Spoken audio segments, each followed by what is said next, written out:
புதுச்சேரி தேசிய மாணவர் படை இயக்குநரகம் சார்பில் தேங்காய் திட்டு மீன்பிடி துறைமுகத்தில் சமுத்திர சக்தி கடல் சாகச பயணம் 2024 தொடக்க விழா 7/6/2024 அன்று நடைபெற்றது.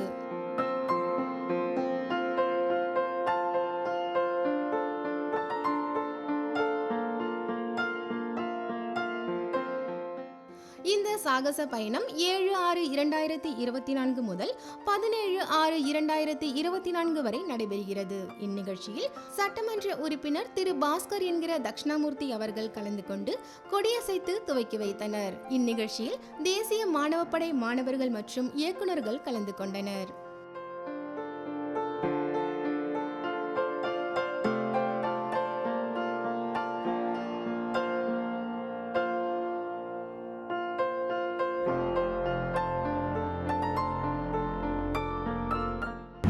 புதுச்சேரி தேசிய மாணவர் படை இயக்குநரகம் சார்பில் தேங்காய் திட்டு மீன்பிடி துறைமுகத்தில் சமுத்திர சக்தி கடல் சாகச பயணம் 2024 நிறைவு விழா 17/6/2024 அன்று நடைபெற்றது. இந்நிகழ்ச்சியில் மாண்புமிகு துணைநிலை ஆளுநர் திரு சி.பி. ராதாகிருஷ்ணன் அவர்கள் மற்றும் சட்டமன்ற உறுப்பினர் திரு பாஸ்கர் என்கிற தட்சிணாமூர்த்தி ஆகியோர் கலந்து கொண்டனர். இந்நிகழ்ச்சியில் தேசிய மாணவர் படை மாணவர்கள் மற்றும் இயக்குநர்கள் கலந்து கொண்டனர். பின்னர் செய்தியாளர்களிடம் பேசிய திரு சி.பி. ராதாகிருஷ்ணன் அவர்கள் மகத்தான தைரியத்தை, மன வலிமையை, சாதித்தே தீர வேண்டும் என்கின்ற வேட்கையை, ஒழுக்கத்தை, நேர்மையை, கடமை உணர்வை வளர்ப்பதில் மகத்தான பங்கு வகிக்கிறது. சமுத்திர சக்தி என்று பெயரிடப்பட்டு இந்த கடல் பயணம் கடந்த 10 நாட்களாக நடைபெற்று இன்றைக்கு நிறைவேற்றிருக்கிறது. எவ்வளவு கடுமையான பயிற்சியை தந்திருப்பார்கள், எவ்வளவு ஒழுக்கத்தை கற்பித்திருப்பார்கள், சூழலை எப்படி எதிர்கொள்ள வேண்டும் என்பதற்கான யுக்திகளை வகுத்து தந்திருப்பார்கள். அவையெல்லாம் இன்றைக்கு மிகப்பெரிய வெற்றியாக இந்த பயணம் இனிதே நிறைவடைந்திருக்கிறது.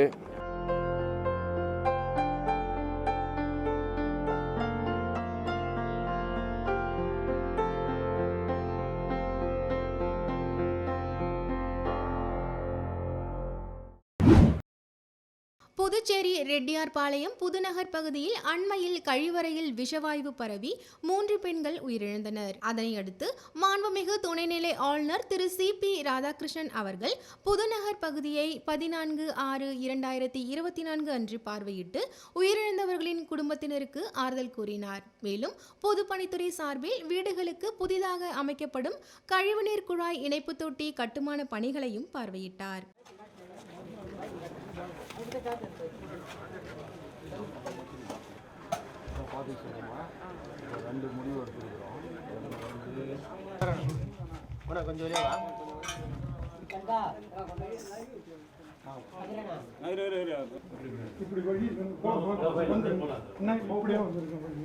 தாண்டி போக முடியுமா?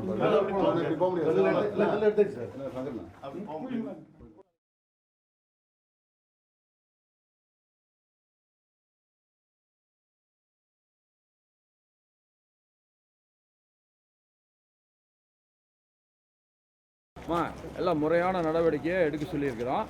ஒன்றும் பயப்படாதீங்க, எல்லாம் சரி பண்ணிடுறோம். சரிங்க.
மத்திய மாநில அரசுகளினுடைய துணையோடு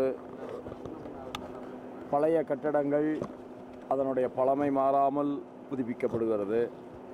அதை இன்றைக்கு பார்ப்பதற்காகவும் எப்படி இந்த கடற்கரை சாலையை முழுமையாக வருகின்ற சுற்றுலா பயணிகளுக்கு பயன்படுகின்ற விதமாகவும் பாண்டிச்சேரி மக்கள் கடின உழைப்புக்கு பின்பு தங்களுடைய மாலை நேரத்தை இனிமையாக கழிப்பதற்காகவும் திட்டமிட்டு பணிகள் நடைபெற்று வருகிறது.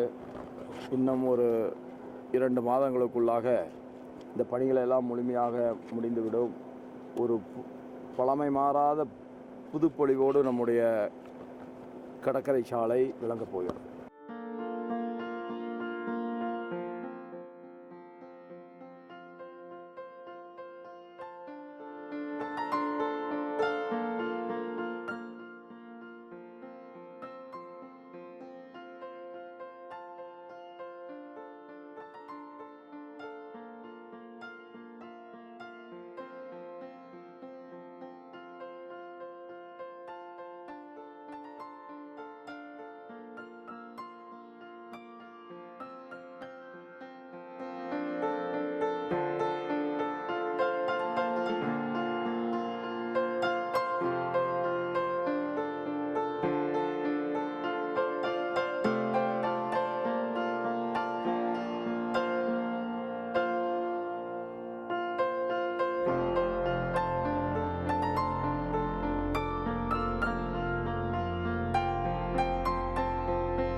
நிச்சயமாக ஒரு பெரிய மாற்றத்தை நோக்கி பாண்டிச்சேரி நகரத்தை எடுத்து செல்ல வேண்டும் என்பதுதான் எங்களுடைய குறிக்கோள். அதை நோக்கிய பயணமாகத்தான் இன்றைய பயணம் காலையில் இருந்து அமைந்திருக்கு.